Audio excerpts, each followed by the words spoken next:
Dari Desa Pamoyanan, Kecamatan Pleret, Kabupaten Purwakarta. Dari keterangan yang disampaikan kepada awak media Palapa TV pada hari ini Senin tanggal 29 April 2024, Kades Pamoyanan Supriyatna menjelaskan, "Saya menyampaikan berbagai kegiatan yang telah dilaksanakan diantaranya, yaitu adanya penyelenggaraan Posyandu makanan tambahan kelas ibu hamil kelas lansia insentif kader Posyandu. Terselenggaranya operasional pos kesehatan desa dalam kurung PKD atau Polindes milik desa lainnya operasional kader Posyandu dan bidan desa dalam kurung DD sebesar 32.400.000. Pembangunan rehabilitasi peningkatan balai desa balai kemasyarakatan, rehabilitasi peningkatan balai desa balai kemasyarakatan, rehab gor desa DD sarana olahraga kesenian dan kemasyarakatan sejumlah 266.340.480. Pembangunan rehabilitasi peningkatan sumber air bersih milik Desa Mata Air Tandon, penampungan air hujan sumur bor, dan lain-lain. Sumber air bersih milik Desa Mata Air Tandon, penampungan air hujan sumur bor, pembangunan SAB 3.139.642.000. Penanggulangan bencana keadaan darurat dan mendesak desa. Untuk keadaan mendesak, jumlah kejadian keadaan mendesak BLT dana desa sampai dengan tahap 4 sebesar 216 juta pembiayaan penyertaan modal BUMDes dalam kurung penyertaan modal BUMDes 24.500.000.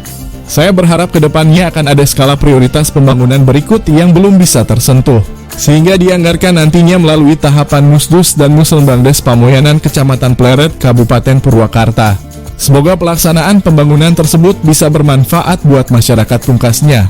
Dari Desa Pamoyanan, Kecamatan Pleret, Kabupaten Purwakarta, reporter nasional Palapa TV Ahdani melaporkan. Dana desa itu sekitar 1,28 juta sekian. 1,28 juta sekian itu untuk Bapro. Kalau Bapro sih sama ya, tidak ada perubahan, ya sekitar 130 juta. Nah untuk DBHP mungkin fluktuatif ya. DBHP itu kan dimana pendapatan daerah dari pajak, yaitu kurang lebih di atas 250-300. Jadi pada prinsipnya pada tahun 2023 itu mungkin sebenarnya menurunkan gitu ya kira-kira. Ya. Kalau yang sekarang tahun 2024 ya, itu kan sudah mulai Pak ya, itu tahap satunya itu ke mana saja Pak? Untuk sekarang dana desa masuk itu sekitar 300 jutaan lebih ya rincinya. Rincinya harus saya buka berkas dulu. Yang pertama terus untuk penggunaannya itu ada prioritas dari dana desa itu, ada yang ditentukan dan tidak ditentukan. Nah untuk prioritas itu otomatis didahulukan, termasuk apa salah satunya ketahanan pangan, stunting, termasuk yang tidak diprioritas, yang tidak ditentukan itu ada honorium guru ngaji, BLT dan sebagainya kan gitu. Nah, itu udah terrealisasi hampir 95%. Sisa mungkin di tahap 1 ini untuk pembangunan fisik jalan lingkungan. Nah sisanya di tahap 2 itu yang tidak diprioritaskan, masuk kewenangan desa untuk kebetulan untuk pemainan ini ke jalan desa nanti. Ya, desa. Terus tahun 2003 dan 2004 itu ada peningkatan apakah bagaimana itu apa bagaimana? Kalau bicara bagus ya ada peningkatan. Dari 2023 120 sekian, sekarang nyampe 180-an, 80 jutaan. Jadi ada kenaikan sekitar kurang lebih ya 60 juta. Terus itu yang dianggarkan pada tahun 2024 yang sekarang Pak ya, dibagi ke berapa titik Pak? Maksudnya titik di mana? Enggak, maksudnya kan kena infrastruktur Pak ya? Iya. Dibagi ke berapa titik? Untuk ini sudah dilaksanakan atau baru mau dilaksanakan? Untuk 2024 ini yang tadi saya bilang kan untuk prioritas dulu kita sesuai aturan PMK Kementerian. Nah, termasuk yang tadi guru ngaji, stunting, ketahanan pangan. Nah itu sudah terpenuhi, baru balik lagi yang tidak prioritas atau yang tidak ditentukan.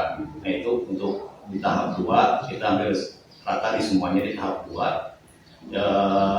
Itu hampir beberapa titik. Termasuk yang pertama yang paling besar itu untuk jalan desa, pengabdikan jalan desa. Terus yang kedua yang paling gedenya aja ya, kegiatannya yang kedua untuk ketahanan pangannya kita bikin helaran padi atau lumbung padi. Terus tadi kan Bapak berbicara tentang apa namanya PLTD Pak ya. Ya. Itu di sini berapa KPM Pak yang tahun 2004 sekarang Pak? 2024 sekarang itu ada sekitar 32 KPM. Jadi kita sistemnya per RT 2 orang. Jadi Per orang. di sini terdiri 16 RT, 2 kali 16 32 KPM. Itu hasil mustis. mekanisme pembagiannya apakah diserahkan di desa, apakah di mana Pak? Semuanya di desa yang tidak hadir atau kondisinya tidak memungkinkan sakitnya, karena kan kita sasarannya itu pertama miskin ekstrim. Iya. Miskin ekstrim mungkin di beberapa desa di kecamatan Pleret tidak ada masuk kategori yang masuknya ke miskin, yang miskinnya sasarannya yang jompo. Nah, ada beberapa jompo ini yang tidak memungkinkan hadir di desa, jadi kita kuasakan baik ke pihak keluarga ataupun ke aparat desa memakai surat kuasa. Nah, ketika KPM tersebut misalkan saya selaku penerima manfaat Pak ya, saya meninggal dunia, itu mekanisme seperti apa? Apakah dialihkan, apakah dikasih sama ahli waris Pak? Untuk BLT itu tidak ahli waris ya Pak. Tidak ya? Tidak, untuk BLT itu tidak ahli waris, mungkin beda dengan bansos lainnya ya, seperti PKH, BPNT, mungkin ada kriteria ahli waris. Tapi untuk BLT ini kan balik lagi ke kewenangan desa melalui musyawarah desa dengan lembaga desa, pemusdes, perwakilan warga.